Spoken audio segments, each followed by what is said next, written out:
माळीणमधल्या घटनेची पुनरावृत्ती लवासाच्या आजूबाजूच्या खेड्यांमध्ये देखील होऊ शकते अशी भीती लवासा विरोधी जन आंदोलन समितीच्या नेत्या मेधा पाटकर यांनी केली। त्या काल पुण्यात बोलत होत्या। लवासा प्रकल्प उभारताना मानवानं निसर्गात मोठा हस्तक्षेप केलाय। अंधाधुंद वृक्षतोड आणि ब्लास्टिंगमुळे या गावांवर देखील माळीणसारखी परिस्थिती उद्भवू शकते असा जन आंदोलन समितीचा दावा आहे। लवासासारखी 26 शहरं उभारण्याचं विधान काही दिवसांपूर्वी शरद पवारांनी केलं होतं। त्या पार्श्वभूमीवर पर्यावरणविषयी नेते मंडळी संवेदनशील असल्याचं समितीनं म्हटलं।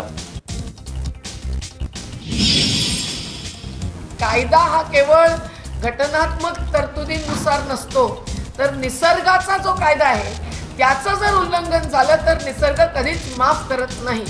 याची उदाहरणं आपण ठिकठिकाणी पाहतोय। उत्तराखंडात आपण पाहिलेलं आहे। तेच पुन्हा माळीत सारखंच लवासामध्ये होऊ शकतं असा इशारा आम्ही देतोय।